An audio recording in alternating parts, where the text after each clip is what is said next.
અમે બનાવતા છે અમારી ચડ્ડી ગેંગ માટે નવી ઓફિસ અને આ પાર્સલ માં શું છે, વિડીયો થોડો કોમેડી છે તો છેલ્લે સુધી જોજો, મજા આવશે. કેમ છો? Good morning. રોજના જેમ સવાર માં મેં નીકળી ગયો હતો માર્કેટ જવા માટે. માર્કેટ માંથી લઈ લીધી આટલી બધી, શું છે તમને કહેવાની જરૂર નથી. પછી મેં નીકળી ગયો ચીખલી જવા માટે. ચીખલીમાં જઈને સૌથી પહેલા એનર્જી ડ્રિંક પીધી, એટલે કે દેશી ભાષામાં કહીએ તો ચા. પૈસા વાળા રેડબુલ પીને પોતાની એનર્જી વધારે અને મારા જેવા ગરીબ ચા પીને, કારણ કે હમણાં મારી હાલત 20 રૂપિયાની સ્ટિંગ લેવાની પણ નથી.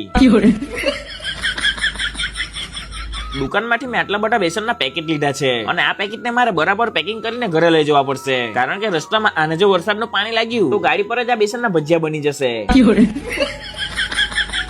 બધું સામાન લઈને મેં નીકળી આવ્યો ઘર આવવા માટે. દુકાન પર આવ્યો પછી દાણા ચણા અને વટાણા ભરવાનું કામ ચાલુ કર્યું અને હમણાં મીશો પરથી પાર્સલ પણ આવ્યું છે. આ પાર્સલમાં શું છે એ મેં તમને ઘરે જઈને બતાવું. આ પાર્સલમાં છે આઈસ ક્યુબ બનાવવાની ટ્રે. પાર્સલમાં 3 અલગ અલગ પ્રકારની ટ્રે આવેલી છે અને આ બધી ટ્રેની ડિટેલ મેં તમને બીજા વિડીયોમાં જણાવવા. ત્યાર પછી મેં રેડી થઈને નીકળી આવ્યો ચીખલી જવા માટે. ચીખલીમાં આવીને વિડીયો શૂટ ચાલુ કર્યું અને શૂટ પટાવીને મેં આવી ગયો આપણા પિયુષભાઈની શોપ પર, એટલે કે ચીખલીની ફેમસ રુદ્રનાથ આલુપુરી ખાવશે અને રસાવાળા ખમણ શોપ પર. અહીંયા આવીને ખાધે અહીંયાની સ્પેશિયલ આલુપુરી. તમે અહીંયાથી આલુપુરી ખાધી છે કે નથી ખાધી એ કોમેન્ટ બોક્સમાં કોમેન્ટ કરી દેજો અને જો ના ખાધી હોય તો એકવાર જરૂરથી વિઝિટ કરજો. ચીખલીમાં કામ પટાવીને મેં ઘરે જવા માટે નીકળી આવ્યો. અહીંયા બનાવડા છે અમે અમારી ચડ્ડી ગેંગ માટે નવી ઓફિસ અને અમારી આખી ગેંગ જોરો શોરોથી કામ કરવા લાગેલી છે. અહીંયા આપણા પિયુષભાઈ ની હાઈટ ચેક થતી છે, કારણ કે આ ભાઈ ના સ્પ્લેન્ડર બાઇક પર પણ નીચે પગ નથી પહોંચતા.